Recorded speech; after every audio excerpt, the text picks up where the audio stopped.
Hi, my name is Holly, and I'm the children's librarian here at Alamosa Public Library in Alamosa, Colorado, and this is Storytime Online.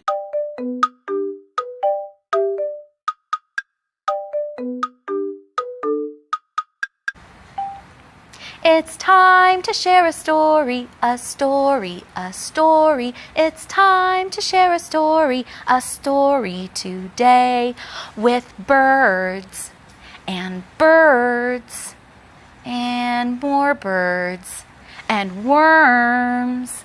It's time to share a story today.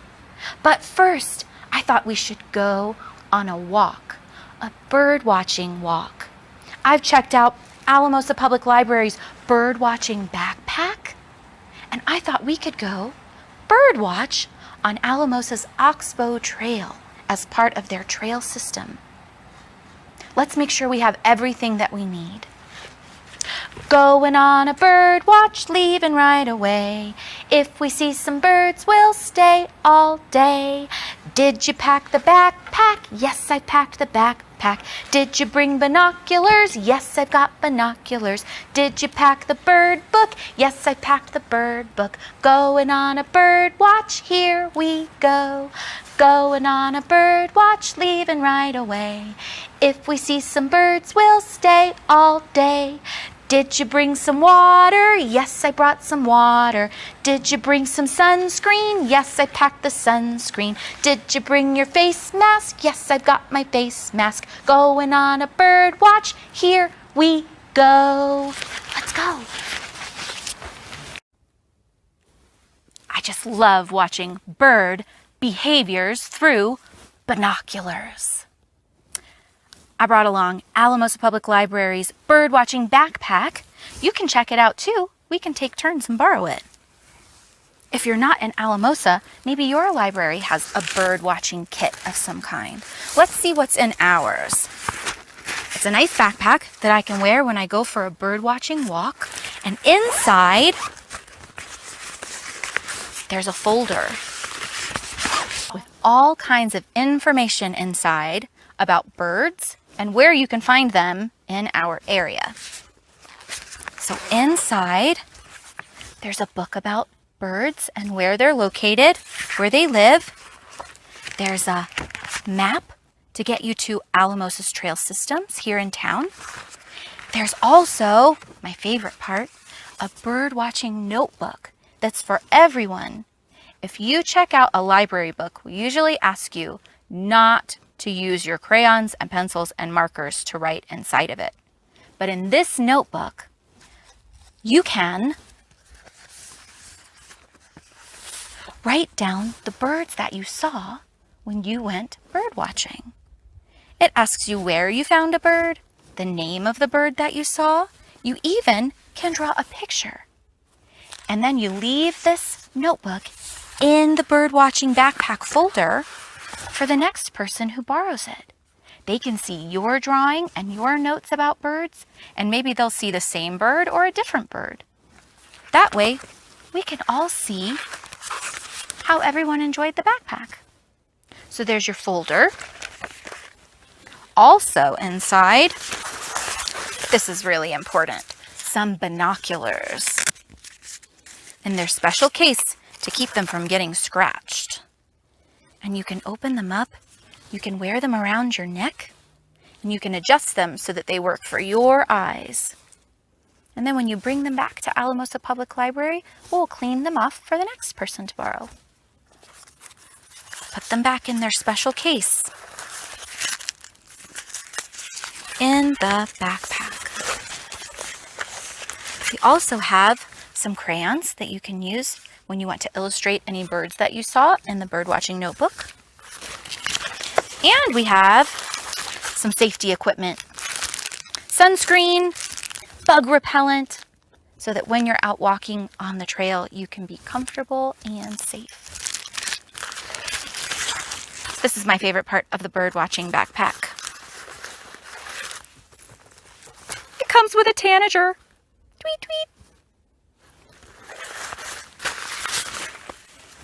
But of course, stuffed in the birdwatching backpack when I borrow it are some extra books. I brought along this one today. It's called Feathers for Lunch. It was written and illustrated by Lois Ehlert. And the thing that I really like about this book is that inside, Lois's illustrations show the birds the size they are in real life. So, this cardinal on the front is about the size of a real cardinal. Feathers for Lunch by Lois Ehlert. Uh-oh, doors left open, just a crack. My cat is out, and he won't come back. This is a geranium plant. He's looking for lunch, something new. Jingle, jingle. This is an American robin. We see lots of those in Alamosa, and I bet you see them where you live, too.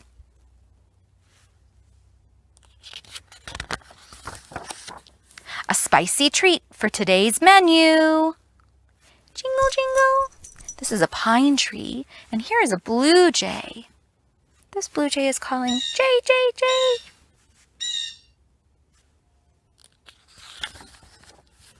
His food in a can is tame and mild. Jingle, jingle. Here's a forsythia branch and a bleeding heart plant. And here's the cardinal that says, what cheer, cheer, cheer.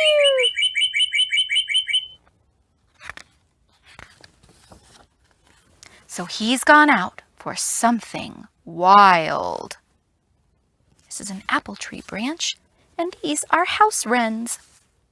You might see a house wren here in Alamosa too. Uh-oh, jingle, jingle. He's snooping and sneaking. Those birds sure look good. This is a red-headed woodpecker. We have woodpeckers here in Alamosa. They use their long beaks too. Tap, tap, tap, tap, tap, tap, tap, tap, tap. Uh-oh, jingle, jingle. Who's that?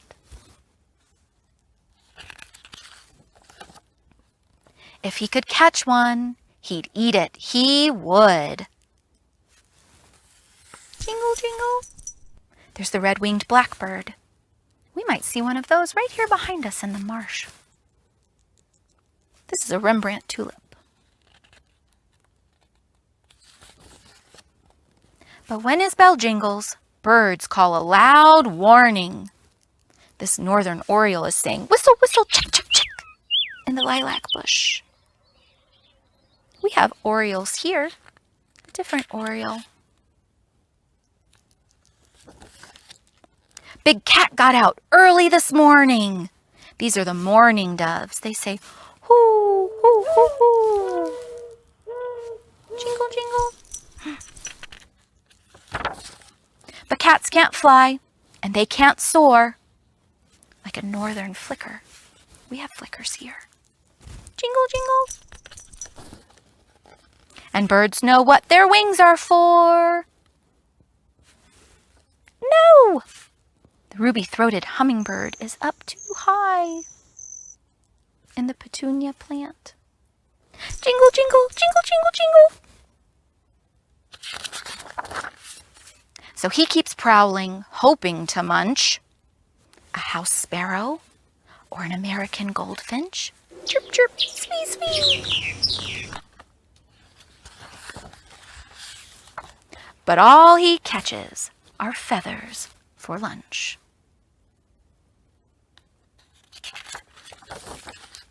The lunch that got away. The northern cardinal, the oriole, the red-winged blackbird, a blue jay, an American robin, a mourning dove, the ruby-throated hummingbird, and the goldfinch, and the house sparrow and the house wren, the flicker and the woodpecker. And in the back of the book, it tells you all kinds of interesting facts, real true things about each bird. The end. Oh, wow. Look, a perfect nest. I wonder who makes their home in that nest. We've learned a little bit about some birds that we might see here on the trail. Maybe now we should learn some real true facts about who makes their home in a nest. I've brought along a book full of facts. It's this nonfiction book called Home Sweet Nest. It's from a new series that we got to add to our library collection. Home Sweet Nest by Mary Elizabeth Salzmann. A nonfiction book has a table of contents, and it tells you what page you can find each topic in this book. It starts with, what is a nest? Sounds like a great place to start. What is a nest? Birds and other animals build nests. Animals make nests with sticks, leaves, fur, and other things they find. Nests are often in high places, such as trees or cliffs, but they can be on the ground, too. Animals and nests. Nests protect eggs and babies. Some animals lay their eggs and then never return to the nest. Other animals stay with their young until they are grown up. These are baby birds, sitting in a tiny little nest. What do you think they're saying?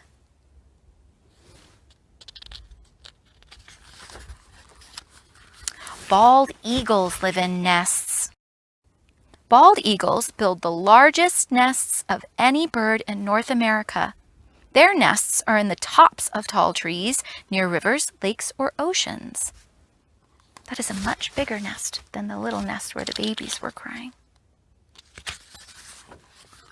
Flamingos build nests. Flamingos make their nests out of mud. The flamingo builds a pile of mud with its beak. Then it smooths it with its feet. It makes a hole in the top for the eggs. Look where that flamingo mud nest is.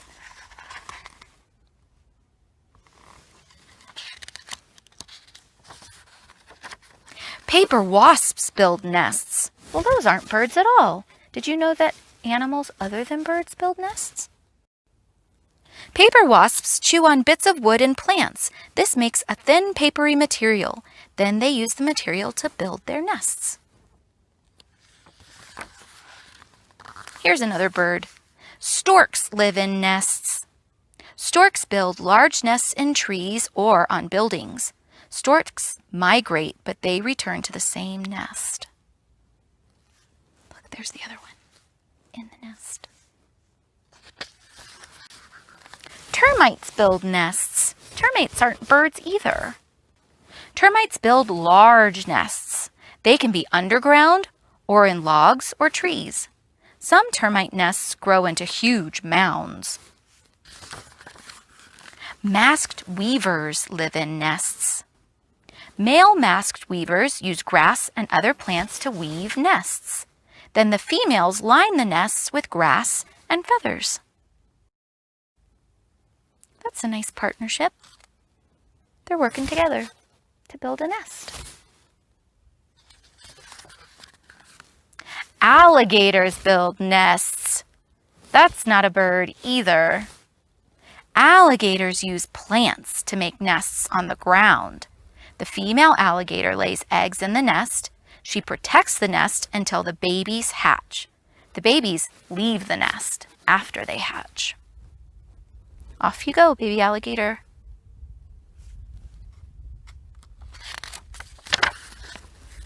Could you live in a nest? Look, here's another part of this nonfiction book. It says quiz. It's going to ask us some questions to see what we've learned from this nonfiction book. It says a nest can be found on the ground.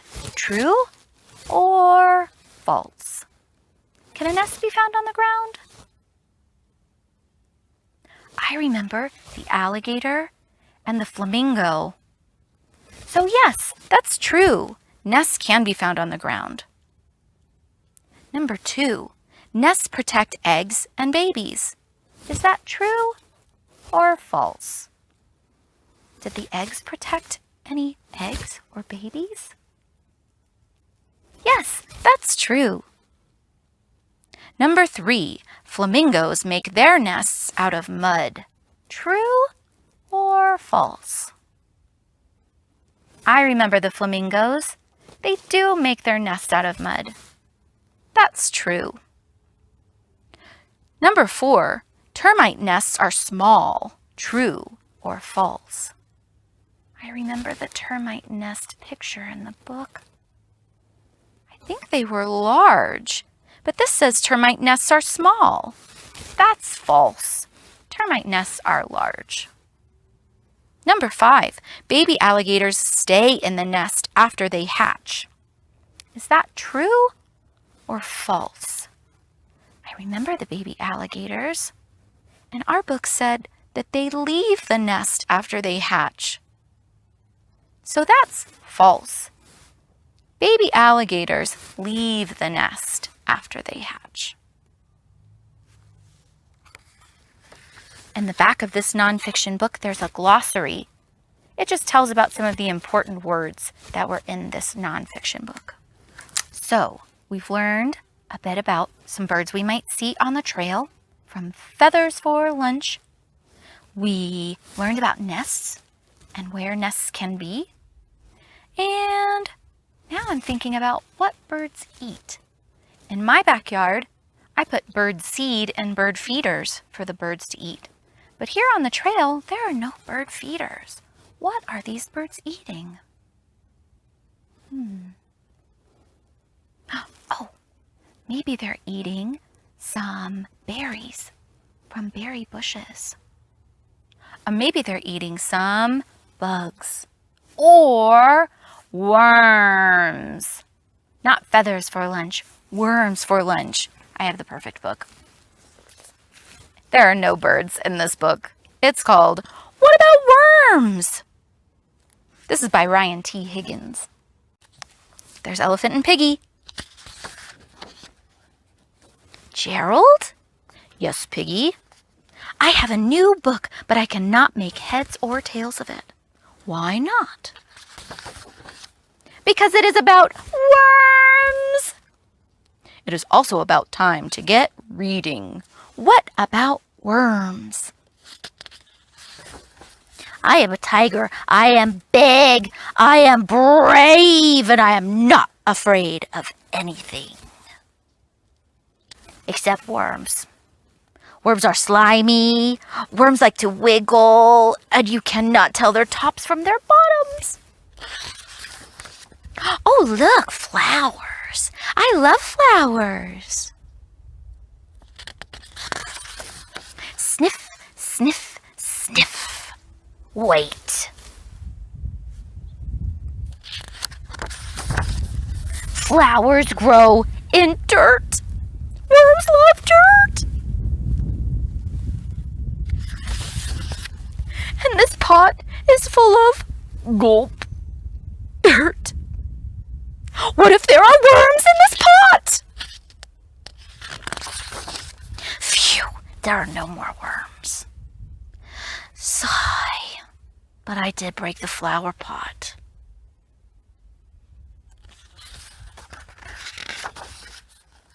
Oh, look, an apple. I love apples. Crunch. Gulp. Oh. No. What about worms? Worms love apples. What if there are worms in my apple? Splat. Phew.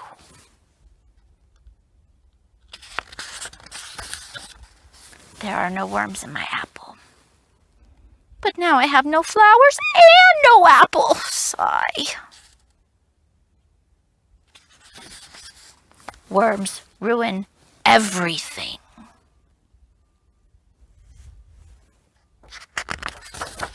Thanks a lot, worms!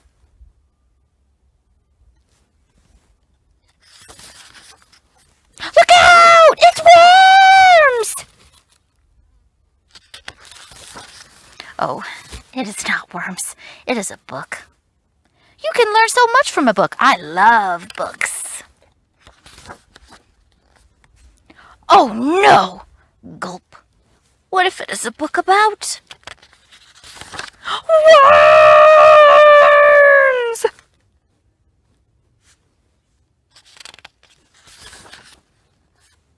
Was that a tiger?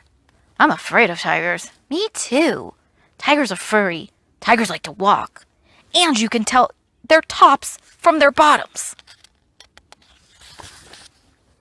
Oh, look. Sniff, sniff, sniff. The tiger left some dirt. Worms love dirt. Oh, look. The tiger left an apple. Worms love apples. Munch, munch, munch. Oh, look. The tiger left a book. Worms love books. And it is a book about worms. Worms love worms. Oh, no. This is not a book about worms. It is a book about, gulp, tigers. Should we read it? I do not know. We are afraid of tigers. We are. But we love books. We do. We need to get to the bottom of this. Or the top. It does not matter. Let's try to read it. Oh, wow. I did not know tigers are so big. I did not know tigers are so brave. I did not know tigers are not afraid of anything. We learned so much, and now worms love tigers. That nice tiger left us dirt, an apple, and a book. Let's give that nice tiger a thank you worm hug. Worm hug, worm hug, worm hug, worm hug, worm hug, worm hug. Wiggle, wiggle, wiggle, wiggle, wiggle. Ah!